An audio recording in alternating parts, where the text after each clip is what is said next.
So for those of you who don't know me, my name is Saira Farouk and I am a Director in Compliance at Barings. And today we have the pleasure of talking to this great panellist here about networking and how Power Hour can be helpful in career progression. So we all know that building networks is beneficial to our careers, but sometimes that's a lot more easier said than done. How do we start? How do I reach out to somebody new? What should I say? What should I do? It's not necessarily straightforward. Then we have the other aspect of affinity. What if I want to speak to somebody who's very senior, who is from my community, my background? We then come back to the same issue, old age issue. There aren't as many senior leaders in our industry who are ethnically diverse. So how do we close this gap? What steps can we take to facilitate relationship building for those who don't know where to start or may not have that ready-made community they can rely on? How can we share experiences with senior leaders and C-suite so that they can consider overcoming challenges from different perspectives internally? That's essentially why we're here, and as Upu mentioned, this is why we're launching Power Hour. So with that in mind, I would like to introduce you to our panel.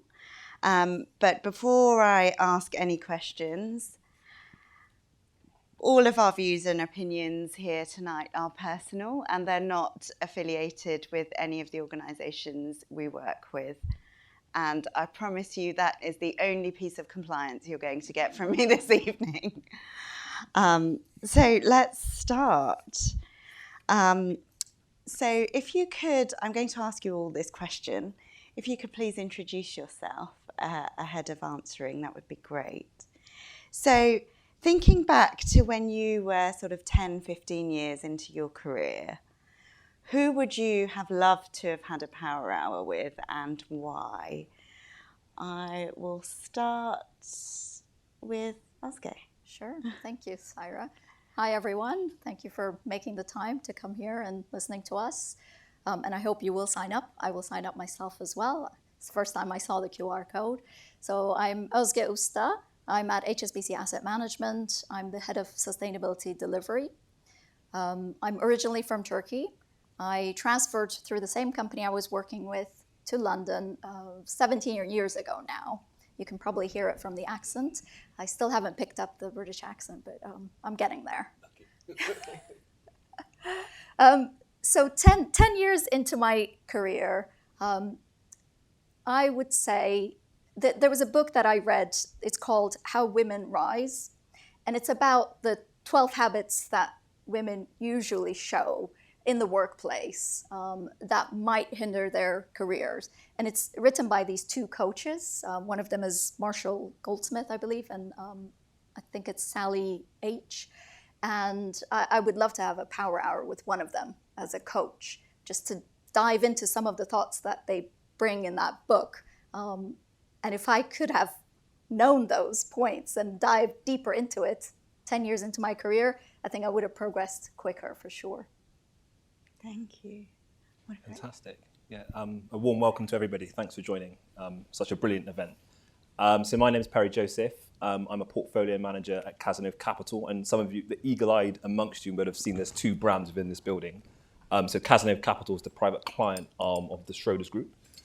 So our clients are predominantly sort of private individuals, small charities, corporates, those sort of things. And I was thinking about this question. I sort of thought, right, who in the Arsenal team would I want to have a Power Hour with? And then I took my mind off of football and I thought, actually, do you know what? There's an individual who I think has done amazing things, but they've had brilliant success, but they've also had crushing failure.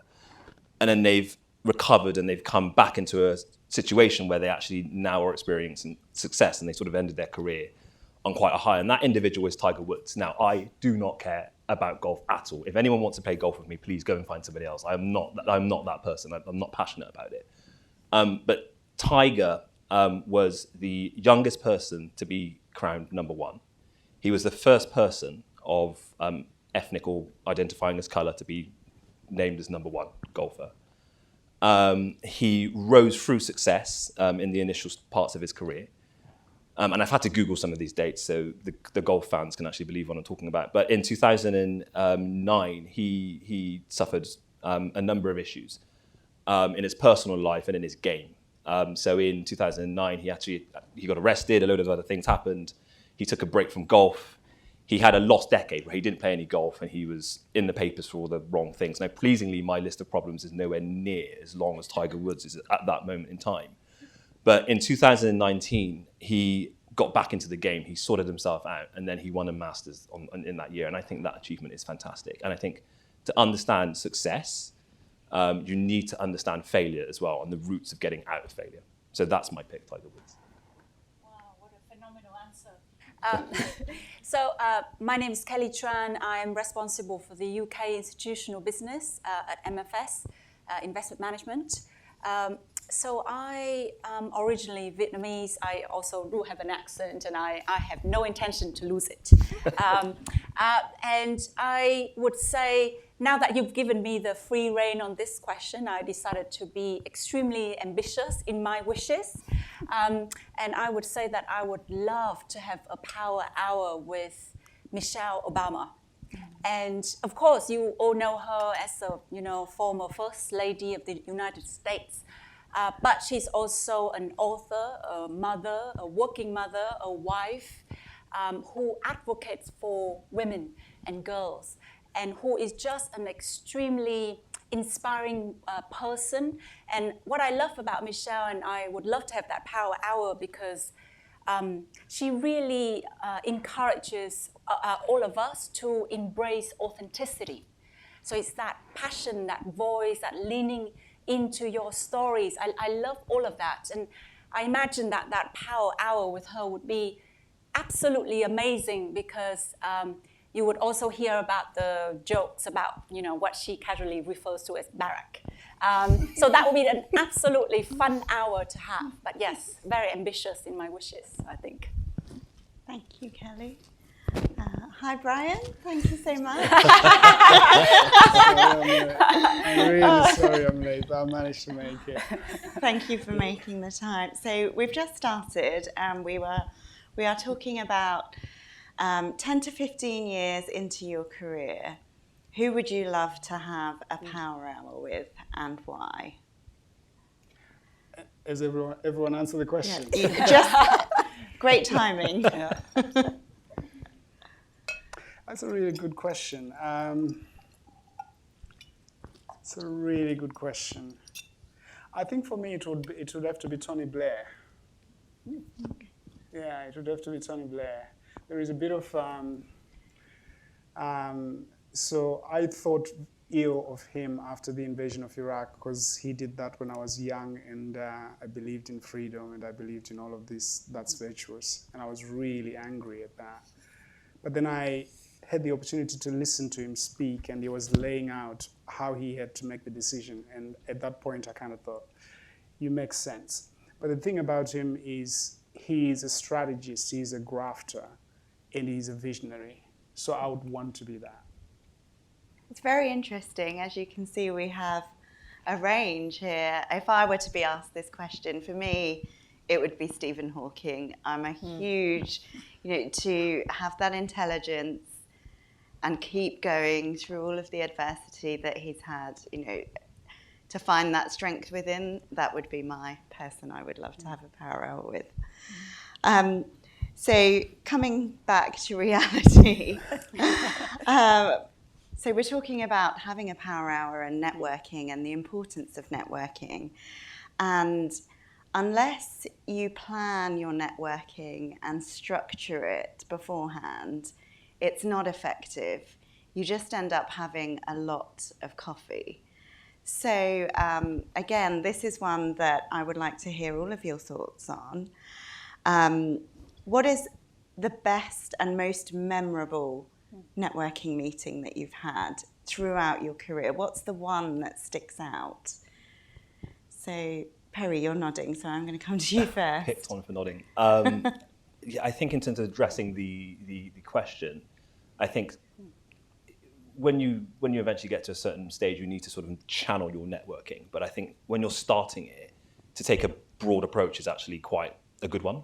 You're not gonna sort of think, right, I'm gonna be really channeled on day one and find somebody and I'm gonna meet them and they're gonna become my best lawyer and I'm gonna refer clients to them.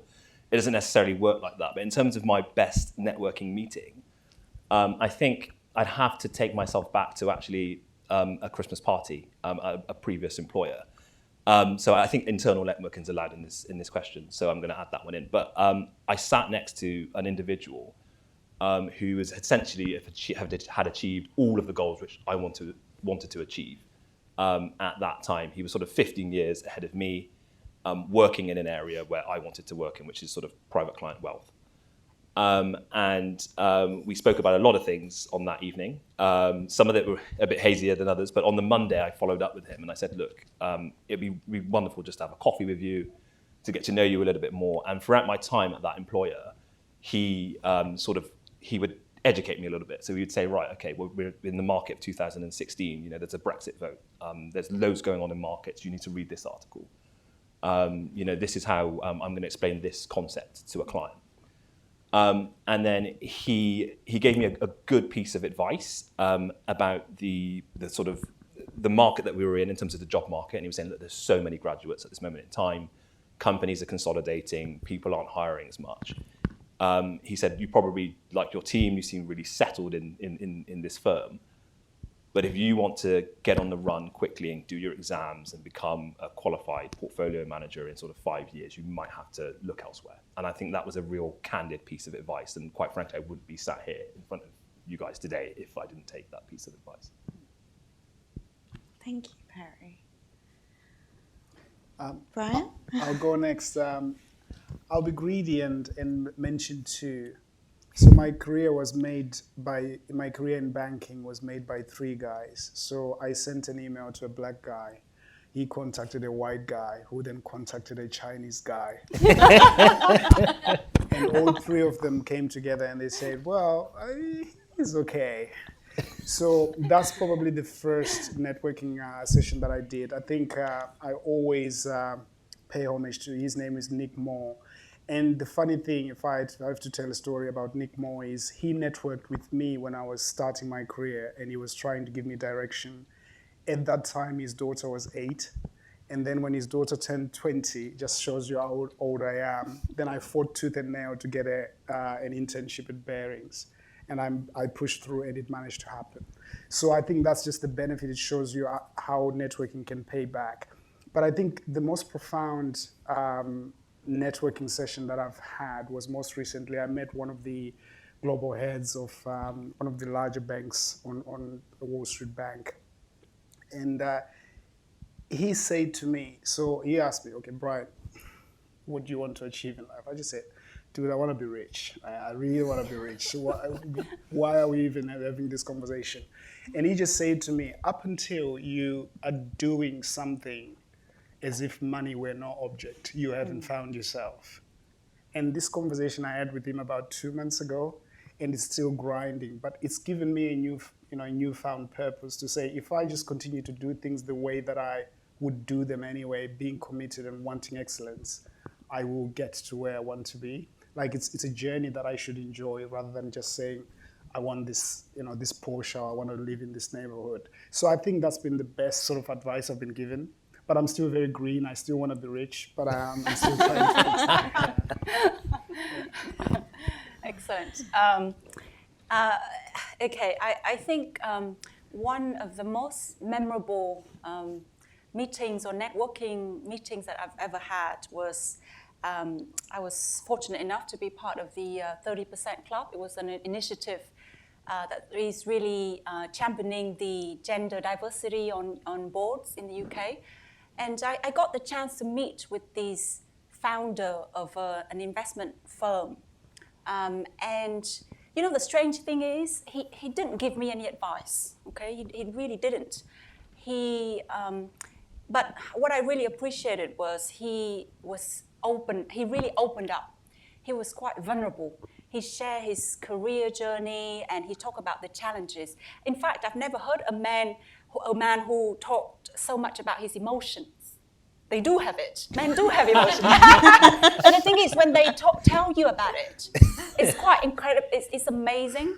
But why is it memorable for me, and it had a big impact on my career, was the attitude towards risk-taking. And I'm not talking about risk-taking elsewhere. I'm talking about risk-taking in your career. And again, I have to share that I'm Vietnamese, so I have Asian parents. My Asian parents told me to put my head down, work very hard, make sure that you get to a position that is safe. It has to be safe, secure, and be there, right? Get there and be there. But really, the lesson that I've learned and picked up from this person is it's really not about that. And sometimes I feel like it's almost like if you come from that background, if that resonates with you, you almost have to unlearn what you've learned.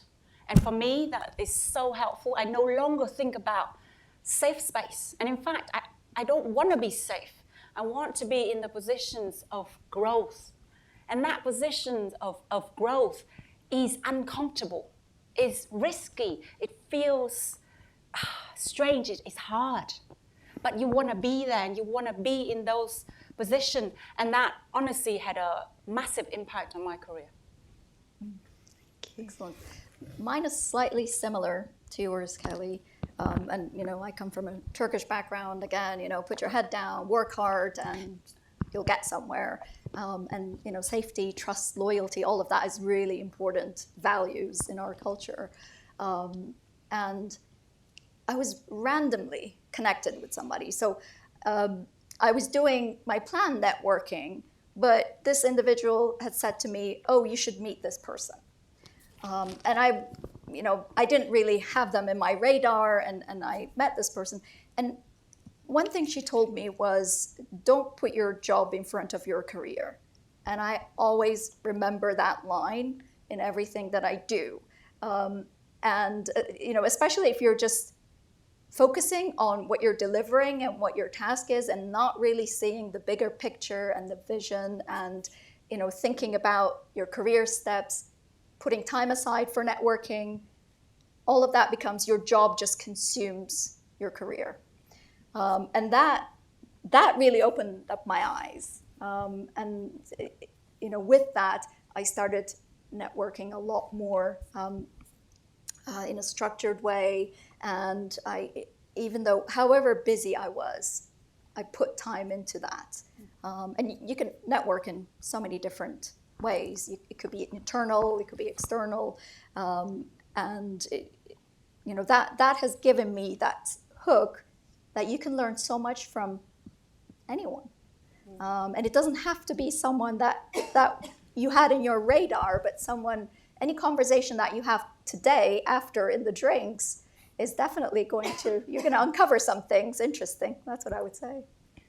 Thank you so much. And that leads nicely into our next question, actually, which is starting with you, Özge. And it's around external relationships. So what is the worth of building external relationships? And why is it so important? So we all have a ready-made environment within our organisations. So people can say, oh, I've met someone from a different department. But what is the importance of external networking? I mean, you network so much and you're great at it. We'd love to hear your advice. Sure. I think internal is very important when you're starting out in an organization, because you really need to build the network in order to be able to, to get things done, to have that backing, to know who to call, to get things moved along as well. So that internal piece, in my mind, you must always do, because people change internally as well, right? And then it's a very small industry. People move from place to place. So keeping those connections and contacts means that you are also networking externally. But every time I meet someone for one of those coffees, I always ask them if there's somebody that they can connect me with within their network. And if it's someone internal, I ask them, who would you recommend that I meet internally? And then I ask them, is there anyone externally that you would recommend for me to meet? And I do that. If I meet someone externally, I always ask, who would you recommend from the industry? Could you connect me with them? Because having that connection of somebody who knows somebody, then that connection will make time for you, right? And going there with a purpose and really not trying to get something out of it, but having a bit more clarity around which area are they in, what are they interested in. Google them. Maybe they've been in an article. What are some of the things that they've been talking about in the industry? And then I would bring that into the conversation, because that shows that it's not a waste of time for them as well. And every conversation, I think, in a networking conversation, you're also giving something as well as taking something. So what are you bringing to the table? I think being prepared and thinking through those points is really, really important. And once I was connected to someone through the industry, someone external, and then they connected me with somebody else in their organization. And then we ended up doing some work with them. So, and I could bring them into the organization, and that made, internally, that made my brand show that I am connected within the industry, and I can bring some external perspectives into the organization, which is quite valuable for everyone. Thank you. And Perry, networking is part of your role.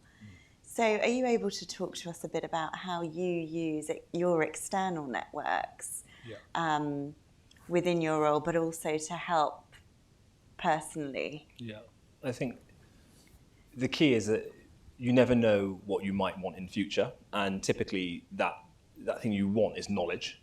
You won't ever always know everything. So in my role, our discipline is purely around the investment piece, but our clients often will ask us questions which we might not have the answer to, but we know where we can get the answer, and that might be outside of this building. So having a network of people of different disciplines is quite key for us. So knowing the lawyers, knowing the accountants. If a client says, I'm moving to Spain, what should I be thinking about? Just being able to sort of have a scoping call with a lawyer who might actually give them a little piece of advice or point them in the right direction, and often clients don't want to pay anything for that little bit of advice. So it makes you kind of look quite good in front of your client. It builds trust. And the second part of that is clearly as a business we want to grow. That's one of our objectives. And in doing that, you need to either get greater share of wallet from a client or win a new client.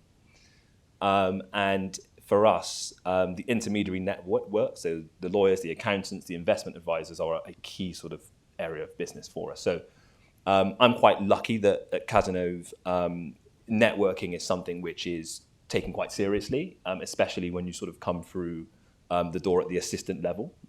Go out there, know your peers. They're studying exams that are different to you. You can talk about that. And then in sort of 10 years, you're going to be in a position where you might actually need to talk about them, talk to them. There's something a little bit more serious, like a client query or something like that. So we have a lot of direct contact with our intermediaries. The second thing I would say is more around the soft skills. Networking, everyone feels a little bit uneasy about it. Everyone is in that same boat where they feel a little bit uneasy about something. And I think that develops those soft skills. And I think it grows your confidence. And I think those people who network, who sort of think a little bit about the event that they're going to, are a little bit more thoughtful, have something to say, they might be a little bit more confident when they're doing that inside the office. They might actually think, do you know what, I'm going to go over to that person, I'm going to ask them the question. I'm not going to sit behind my keyboard and type them up an email. I'm going to go and speak to this person. It builds your confidence. I think it's quite a key thing. That's true. Thank you. So we've heard from you, Ozge, about starting these relationships and how it's part of your role, Perry. Kelly, are you able to sort of talk through perhaps how this may be more difficult for people from an ethnically diverse background, or whether there are any barriers and challenges, and if you've got any examples, how you overcame those? Great question, thank you. And I'd love to also hear other people's stories. So I would say that, of course, coming from a diverse background, before you go out to do these meetings, you have a lot of feelings. And it's just those questions in your head. Will they like me, right? They look different to me. They sound different to me. They have completely different background to me. And sometimes it's just all of these questions that is self-doubting, right? Sometimes you even think so long about which shoes to wear, right? What outfit, like, it's just, sometimes I think that all of that creates that psychological barriers, for me at least, really, it did. And I feel that obviously early on in my career, I really have to overcome that, but I wish I knew earlier, which is really why we're doing it today. I wish that by sharing this story, you recognize this earlier than I did, and it would take you less time to get to the place that you want than I did, because it really took me a very long time. But the two things I think that I really needed to do. One, I needed to confront this fear. And it is, in a way, a lack of confidence.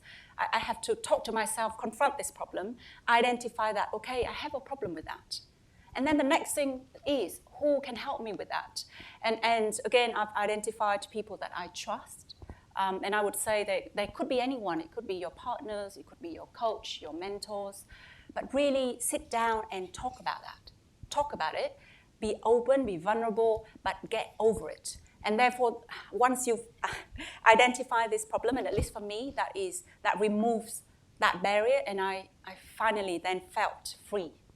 I was able to go out there and I didn't have as much fear, and I felt free. And that was just a great feeling. And so if that resonates with you, I highly suggest that you look into it a bit more. But really, it's about investing in yourself. Thank you, Kelly. So we're thinking about, is the aspect of networking and reaching out to people more difficult for those from an ethnically diverse background? And you've mentioned that you started late. And in our previous discussions, Brian, you were also talking about how you had started networking late. Yeah, I think if I had to, I don't have many regrets in life. In fact, yeah, if you really push me, I probably don't have any regret. But I think career-wise, I wish I had started networking earlier on. So at Bearings, I'm very famous for annoying people in that whenever I see a new person, especially if they happen to be a minority, I go there and I start asking them all of these kind of questions. And for me, it comes from this point where I kind of think if you're young and you're starting your career, you probably want someone just to talk to you what the game is about. Just basically that to say, this is how you navigate, this is what's out there and stuff like that. I had a complete misunderstanding of the game. I thought if I worked really hard from 6 o'clock until 10 p.m., someone is going to look at me and say, he's great, da-da-da-da. None of that happened, right? I was just a good worker and I was left in the corner. So I couldn't overemphasize the idea of like what Kelly's saying to say, go out and speak to people. What Perry is saying to say, it opens up your horizons, things that you were not thinking about. You start just thinking differently. If I had started, I really think this. If I had started networking at the right time, you guys would be paying me to appear here. because I really think Maybe next time. Yeah, next time. We're not getting paid. But honestly, it just opens up your horizons in ways that you could never imagine. As the classic saying is, you don't know what you don't know. And here's a funny thing. I worked for Royal Bank of Scotland serving real money clients for 10 years, right? 10 years. Now, at no point did I ever think to go and work for the real money side. I never really thought about it, up until somebody said, do you know that actually you can do this job on the other side? And I'm like, oh, okay. But this is after 10 years. Right. I moved from RBS to Bearings, and I love it. Right. Life became easier. I got more relaxed. I'm still trying to be rich, but so yeah. Honestly, for the younger people, start now. You will know better. You will know different, and you'll be able to identify opportunities much quicker. So yeah, that's probably one of my one and only, probably few regrets. I think also to add to that, I think if you think about like the business world and how deals get done and how people use their network, it's similar in financial services, I think. When you know lots of different people from different areas, if you're representing a majority, you usually know a lot more people in the industry. That's just a fact. We heard from Rachel in terms of the percentages as well. And as you were saying, Saira, you might just lean on people that are similar to you as well. And there aren't that many people similar to you. So naturally, your network, your sphere or your 6 degrees of separation is smaller. And we need to really build that out as soon as possible. And the earlier you start, the larger that will be. It's just a numbers game, really. Can I answer the point, and specifically on the ethnic minority thing? Now, I was sort of brought up in the 90s, and my parents were brought up in England in the 60s, and my dad has some of those 60s views, and he'll say to me, I remember him saying to me, Perry, you're black, you're starting 1-0 down, work harder than everybody else. And I kind of agreed with a bit of that statement, but as I've got older, I've kind of ripped it up and decomposed it a little bit. And there's bits of it which I think actually, do you know what, work harder, that's surely something that everyone should do. You work hard, you generally make success. But I think, and this is my view, I think the fact that I'm different in this industry enriches it. I touch different communities that some other people haven't touched before. There may have been certain times where I think, my God, I don't know what happened. Golf clubs, I'm not involved with this. Shooting, I've never done that before. But there's other things that I've done, and there's other communities that I've touched on that other people haven't. And I think it enriches the general conversation. I think in terms of that sort of cognitive diversity, it adds to it. And I think also, if you don't look like everybody else, I think surely that might be a bonus as well. If you can do a good job, and there are 10 other people doing a good job, and you look different, that might actually help you. So I think sometimes spin that negative and sometimes work with it as your positive. I think that's something which is key as well. Can I just add something because in my spare time, because my life is boring, I like to read books. But there is a book which I would recommend everyone to read. It's by Malcolm Gladwell. It's called Outliers. Now, the whole essence of Outliers is exactly what you're saying, Perry, is your disadvantage could be your advantage. And obviously, he starts off with the biblical story of David and... actually, the book is called David and Goliath, I think.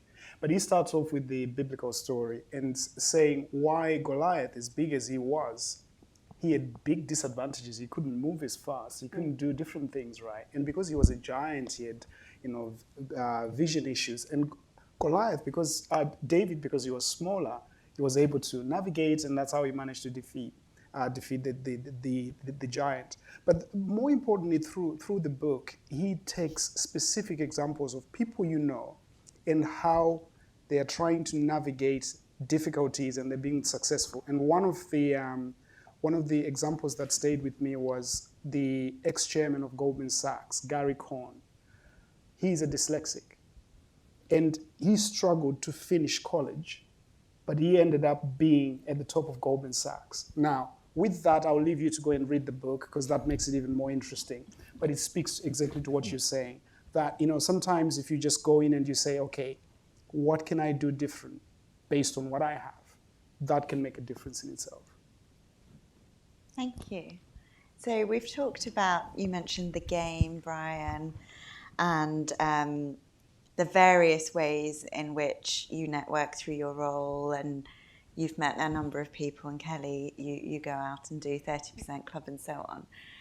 What's the best balance? Now, whilst we want everybody to sign up for a power hour, we don't expect everybody to sort of run out and start making hundreds and hundreds of connections tomorrow morning.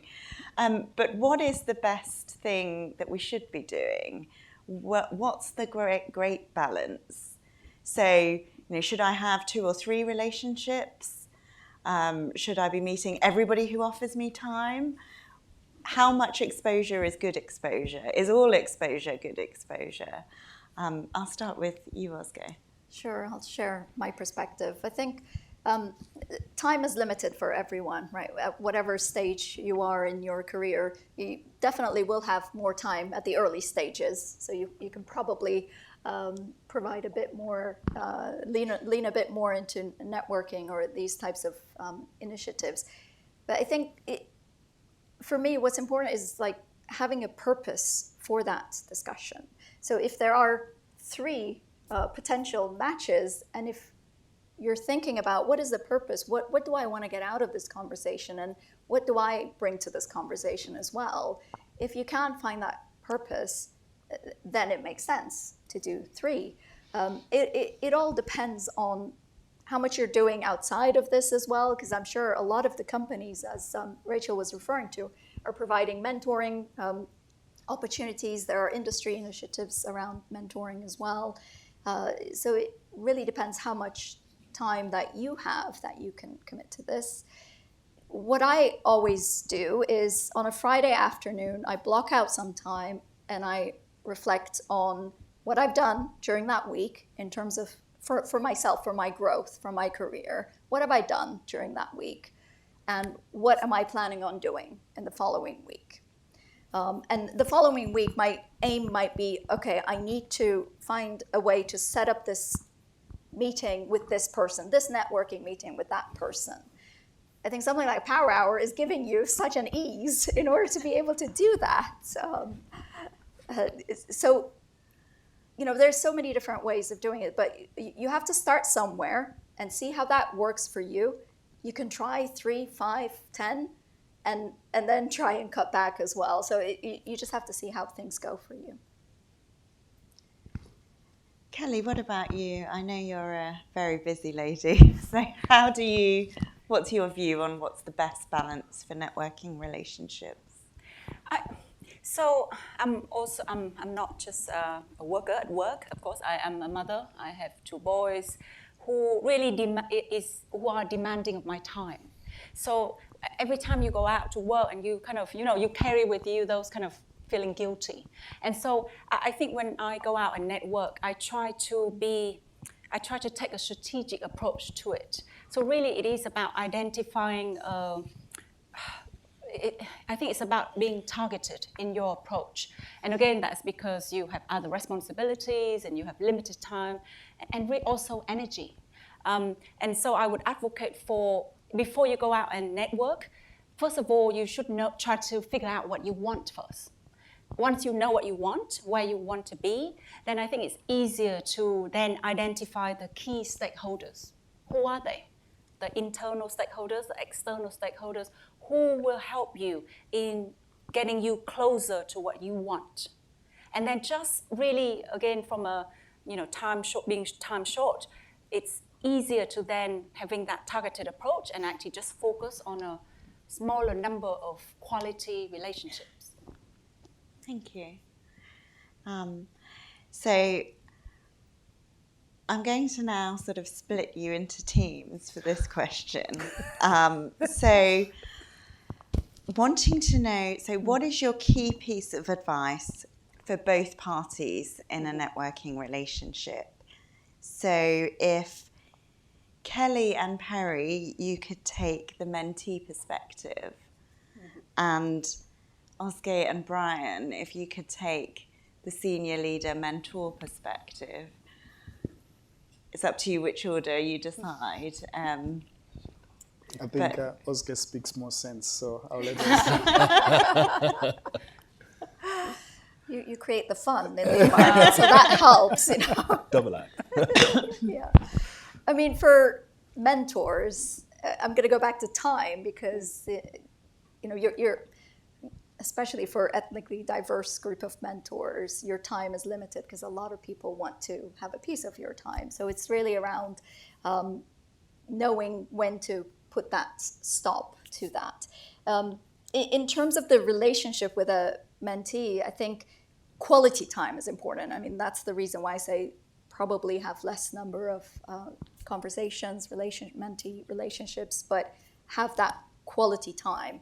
When you're meeting an individual, have the focus on them.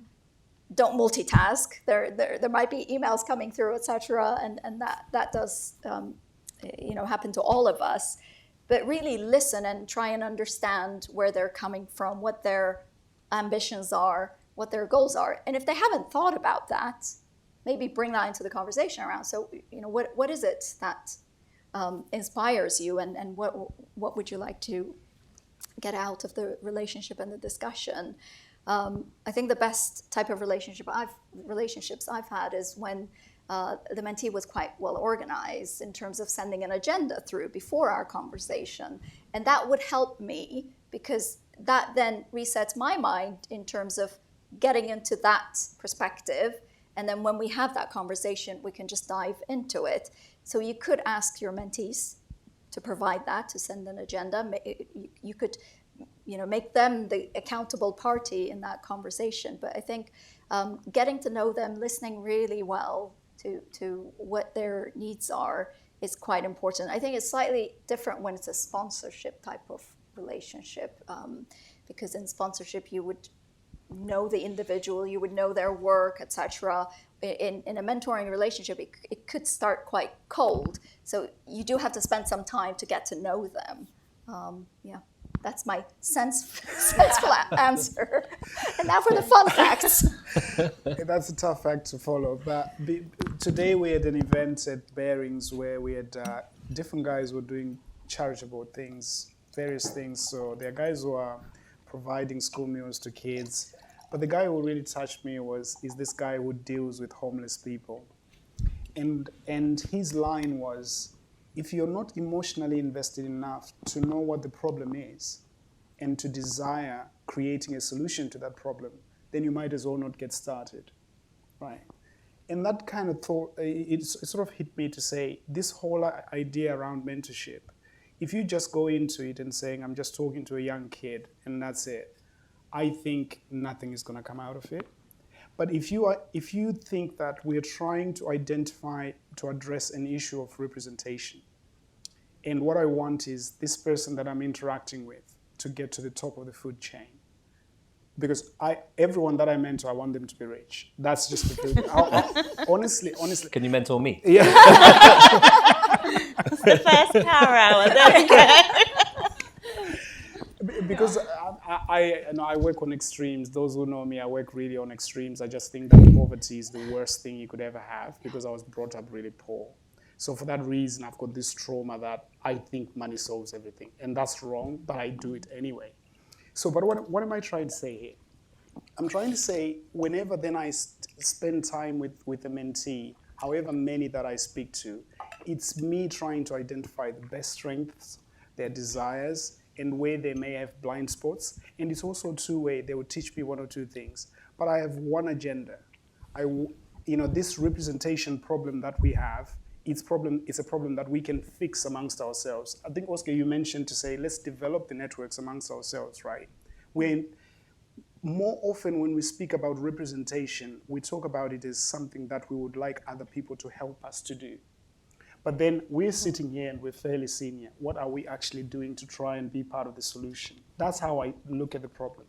So I'm emotionally invested in this issue. That's the first thing. So anyone who then comes to me, they have to be serious, they have to be structured, and it has to be an honest discussion. So that's how I approach it. So what's my line?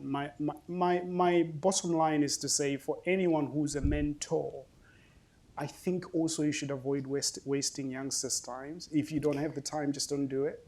And if you're not emotionally invested, don't do it. It's okay, right? Let those who want to transform. And that's how I think about it. Great. Thank you. And from the mentee perspective? Excellent points made. And I would like to maybe follow up on one of the things that you've mentioned, Brian.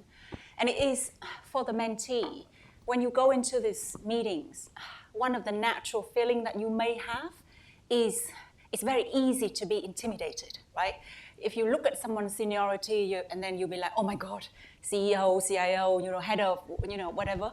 And it is important to remember that there's no imbalance of power here, right? You have as much to add, to educate the other person, to raise awareness, to help them manage their teams better.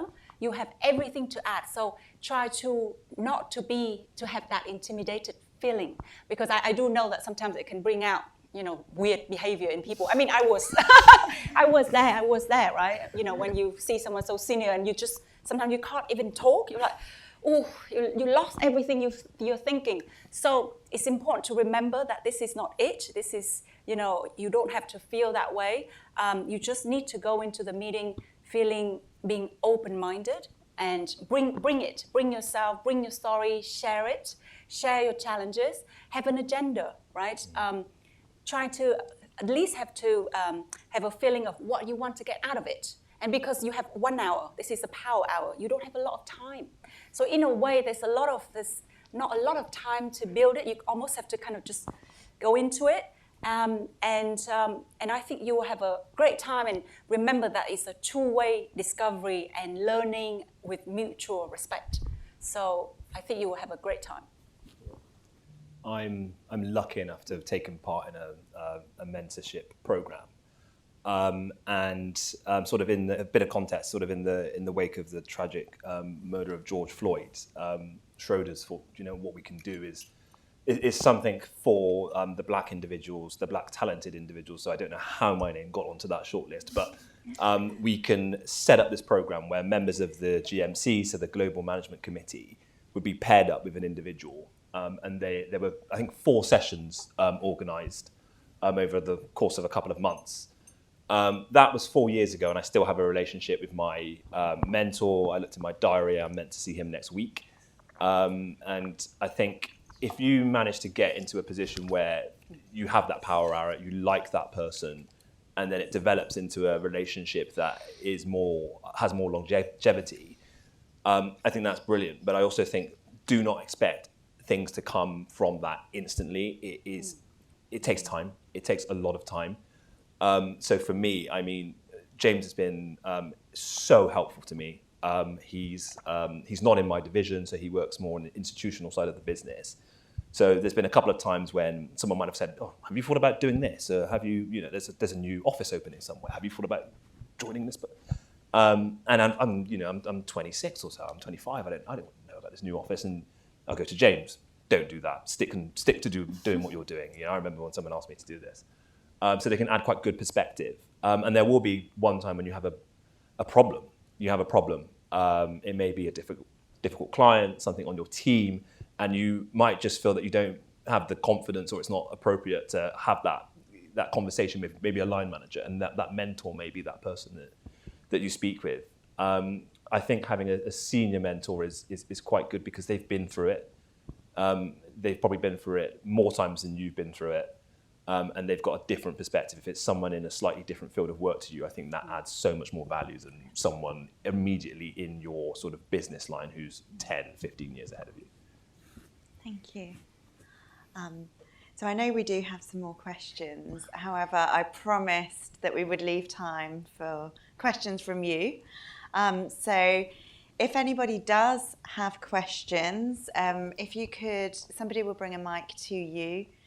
And if you could say your name and where you're from and your question, and if there's a particular person you'd like to answer. Hello, my name is Chantal Martin. My question is for anyone on the panel right now. We spoke about,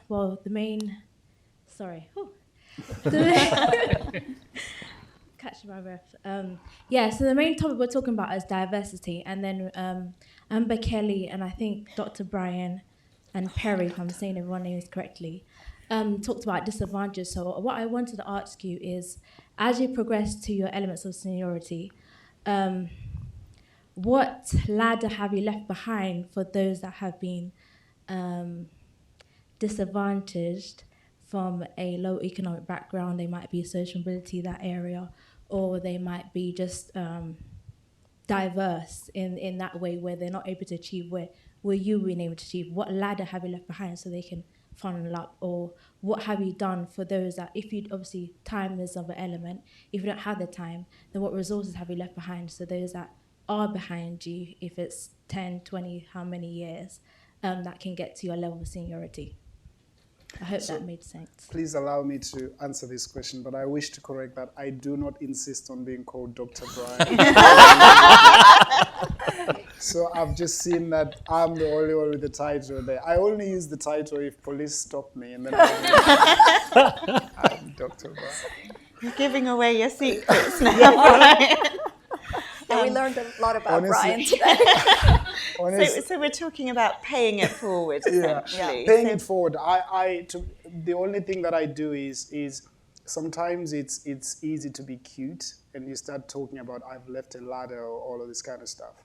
I don't do that. I just go and try and work every day. I'm trying to help someone who's trying to get up. Either I'm fixing a CV, I'm sending someone a job link, whatever. I'm not performing brain surgery, right, when I'm doing my job. Let's be honest, right? I'm looking at screens, I'm looking at numbers, and I can't say, do I buy or sell that? And most of that is based on guesswork to say, I think it's going to go up, it's going to go down. So because of that, I really am invested in the people that I interact with, right? For someone, it's just sorting out a CV. For another one, it's like 30 minutes just discussing interview techniques. Another person, it's something else, right? So your question is asking me to be cute. I don't have a cute answer. I'm just going to help whoever comes and looks like they're a sensible person to work with. That's all I can do, right? And then hopefully I can inspire these people to then push forward. Now, if you allow me to indulge a little bit, the only thing all my mentees know is I always say excellence is paramount, right? If you're a joker, we've got no place for each other, right? And the reason I do that is because I just think that if we network and we're telling each other the right skills and you really work and you're doing your graft and we're telling you the tricks of how to get to the top, you will get to the top. And once you get there, you'll make the difference. But in terms of a ladder, I can't see a ladder. I'm just saying, let's go in, let's go to win. That's all I ever think about. So every day I'm working with someone. Today I was working, I think today I must have networked with two youngsters or something. I have forgotten their names, but hopefully they remember me, right? And it's always something. So that's what I do, but nothing cute. For me, I would say, if you haven't noticed, I tend to talk a lot about feelings, and I'm looking at Mitesh at the moment. Sometimes when you get more senior, and as an industry, the financial industry I think it's not very human, in the sense that everybody seems so tough and they don't share the challenges, they don't talk openly about the problems, and therefore, if you don't talk about the problems, how can it be solved? And how can other people know? And one of the things that I've learned from Mitesh is leadership is about that vulnerability. And it's about having that courage to actually share challenges and actually to say, okay, this is what I struggle with. I didn't just get here easily. It was so hard, but this is how I felt. This is a problem. I needed help. So I asked for help. So I think in a way, and again, I'm looking at different partners here at Aaron on the CFAs, it's about partnership, right? So I co-chair the race and ethnicity here with Syra. We work with the big team here, and I think it is about that. It's about doing what you can when you can, and it's not all the time. And you are right. It's not about being cute, and sometimes we pretend that we can do a lot. But even if you can do a little bit, whatever you learn today, share it. Talk up to the next person, but be more open and be vulnerable. And I think by doing that, we can help each other. Yeah, I mean, from my perspective, I think as you become more senior in an organization, one of the things that comes with that seniority is to make time for people. And that's across the board. It's making time for them and developing the next generation. It's really, really important. And during COVID, when we were all working from home and we had lockdowns, etc., I really felt it for the new generation coming into the workplace. And they were not hearing anything around them. And a lot of, we all learn by hearing things from each other, etc. So making that time for the next generation is really, really important. And, like Kelly, I'm the D&I co-chair for HSBC Asset Management, and I've been doing that for a few years now. And, sometimes we're talking about what do we do on the veterans side. Sometimes we're talking about what do we do on the ethnicity side. I can't say that I'm working on ethnicity-related initiatives all the time, but I try and do something, as Kelly was saying, no matter how small or big. If we all try to do something, and that's how that, the power of the group becomes quite meaningful. Yeah. The only thing I think everyone said, basically, the key points, it's time. And if you remember what I said at the start, sort of around, you never know when you might want something. The same concept, a mentee might want something, I'm going to pay it forward to them. I might want something in a couple of months, a couple of weeks. So it's just sharing of knowledge when someone wants it. Thank you. Any other questions? Hiya. Thank you for all you shared so far. My name's Nathan. I'm from Fidelity on the rates trading desk. So I was just wondering, what is the most difficult decision that you've had to make in your career? And looking back at it now, was it the right decision?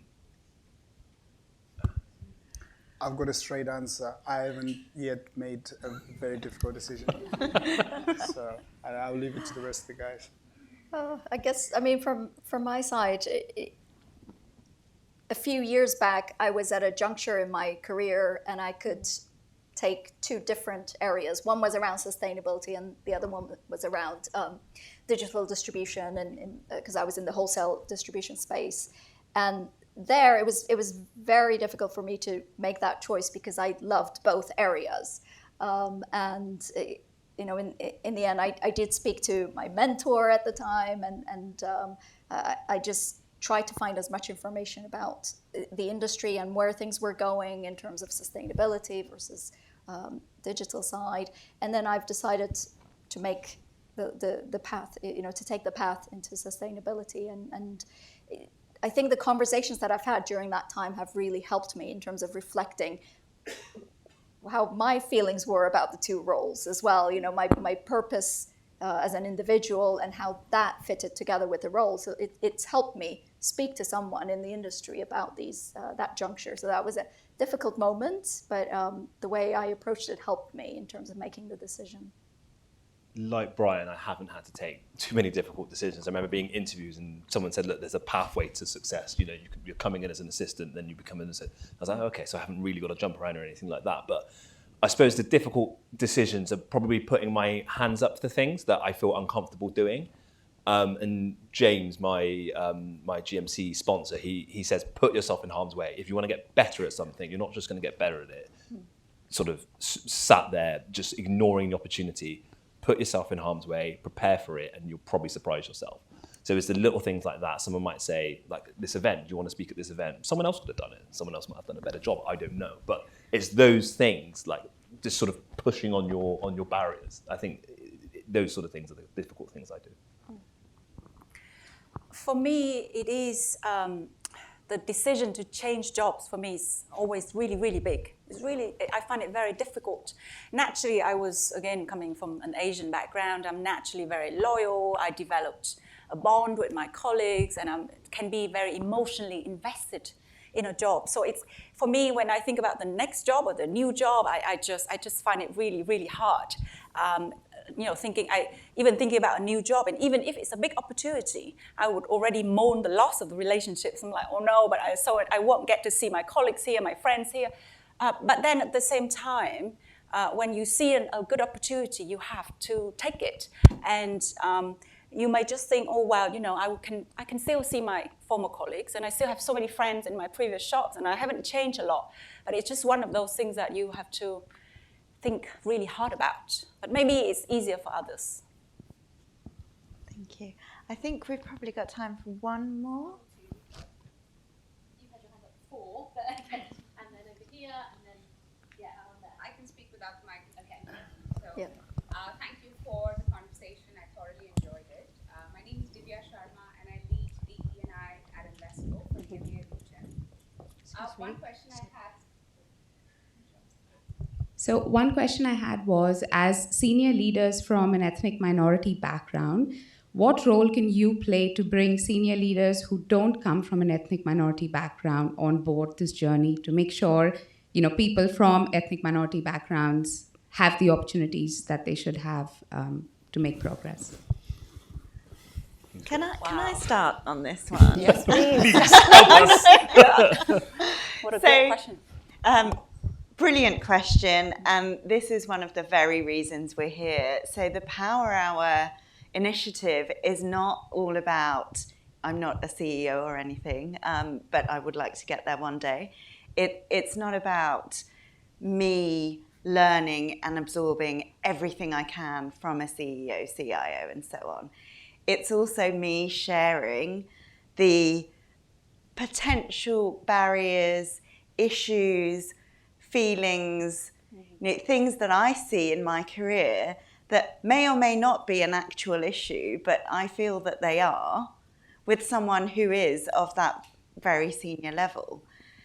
By sharing those learnings and developing that understanding, it is our hope that senior leaders take that approach internally.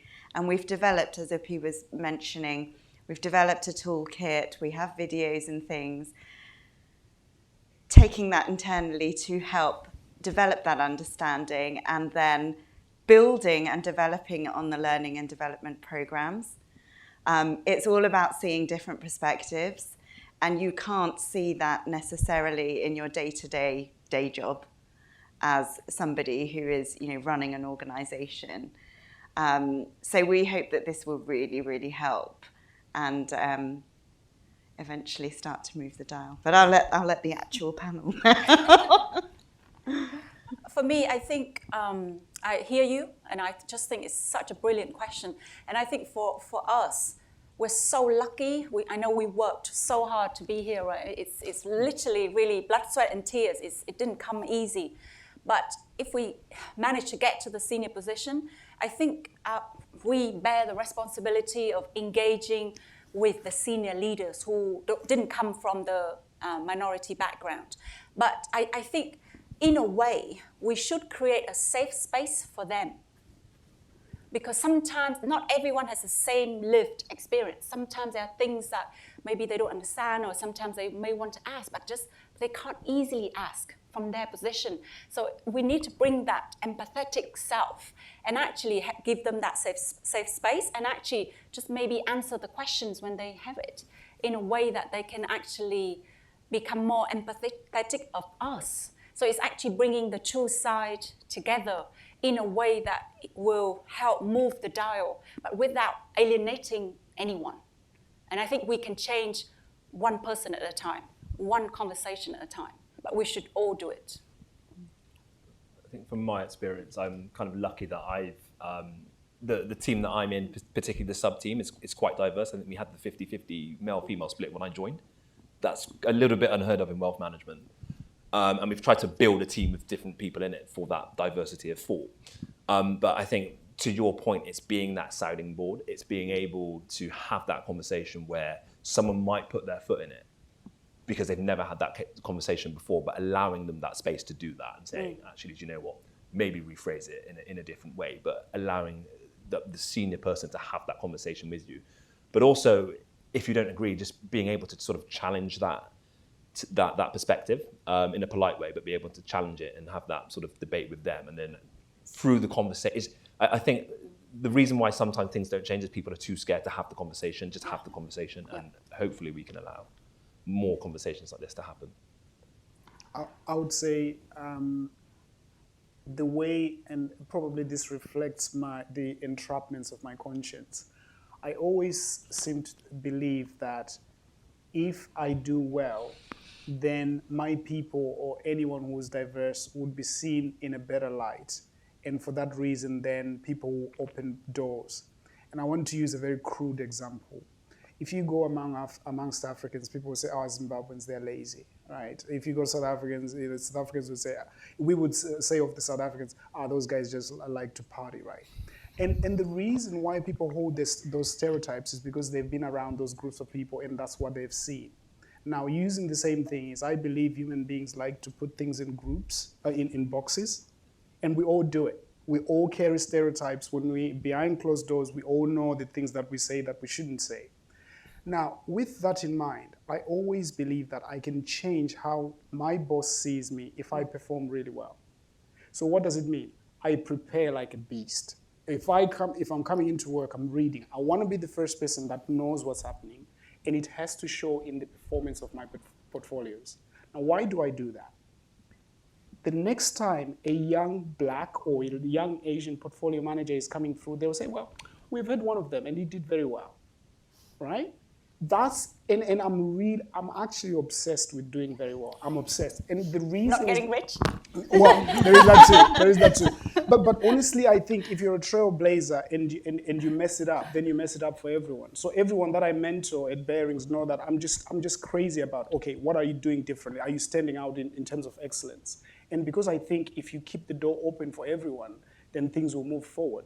So my responsibility, in addition to what's been said, I just believe that I'm a portfolio manager. My role is simple. I have to make money and be rich. I have to maybe challenge, I have to be very careful now because I'm about to challenge Dr. Brian. My question to you is, do you think you need to carry that burden to represent a whole race? Like, of course I want to do very well. Maybe I don't desire to be as rich as Brian, but yes, of course we think about representation, but again, it's about merits, it's about the person, and I feel like as much as I admire what you are doing, do we have to do that? When will be the point that we can stop doing that? And we stop feeling the burden that we have to carry for all of the underrepresentation that's already happening. That surely the responsibility also lies with the organization, somewhere else, right? Yeah. Not just us. Because how can we carry this all by ourselves? And we can't change it all by ourselves either. That is very true. Now, I do not purport to know the right way of going forward, but I know that certain things work, right? And I know that one thing that I can tell you is if I mess up as Brian within the Sovereign team, I'll close the door for many people. That I can guarantee you. Mm-hmm. So it's not that I'm trying to carry the burden of the whole race. In fact, I try to. But to be honest, I could never answer your question really well. But it's okay. Yeah, but I really think that. So I look at these binaries to say, if I just say I'm doing this for myself, is that good enough? No. So who's going to do it for that person and that other minority and that other minority? So I'm invested in every minority that I come through. So unfortunately, I think I carry the burden. Maybe. I get both your points. I get both your points. I think I carry it. I think the whole crux of this of the problem, what we're trying to sort of change, is that we want people to judge ethnically diverse people by their skill set, by their experiences, by their sort of knowledge and all those sort of things, not by the fact that they look different to anybody else. That's what we want. We want that sort of clarity of judgment where we're completely colorblind. But I totally get your point, because your point is a point of reality.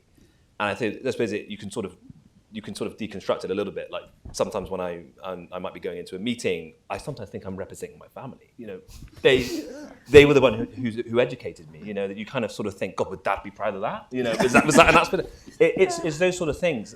So I do get that point. You are representing a bit of your identity, and that is your race. Yeah, I think like we probably need like a psychologist in this panel. Because I really think that human beings in general, we're tribal, right? Yeah. We all have our own tribes, and you know, I might be within the Turkish group that I have. There might be a tribe within that I feel affinity to, and you know, I see them as my tribe, etc. We do that even in the workplace. I mean, everyone has their tribe in the workplace, the people that they find it easy to talk to, the people that they might share some experiences. Like when I'm in a meeting full of just women, I have a very different experience to a meeting that is gender balanced or a meeting where it's only men. I mean, that's just the nature of things. And we do compartmentalize people as well, and we put them into different buckets. And I can see how you feel that on your shoulders. And at senior levels, when there is no diversity, all of these types of challenges come to you. You know, there might be an issue with an ethnically diverse individual, and they've raised a challenge and they've raised an issue, kind of like makes its way to you as the person that would have a better understanding. And I think we do have a role, going back to the original question, of educating people around us, no matter who they are, senior, junior, but we do have that role. And we do that through many different initiatives, right? We can do that as individuals. The Diversity Project is trying to do so much. There are different panels that we can put in our organizations and workplaces. I think educating is where we need to start, at least. Thank you so much.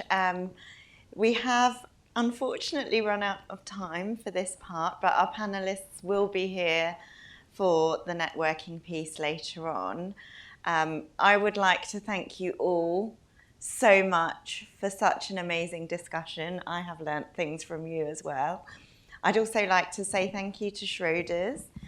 Thank you to the Race and Ethnicity Workstream, people that have helped with this, and the Diversity Project. So Linda, she may be hiding somewhere. Thank you so much for your help, and Govinda, and Abigail, who unfortunately cannot be with us this evening.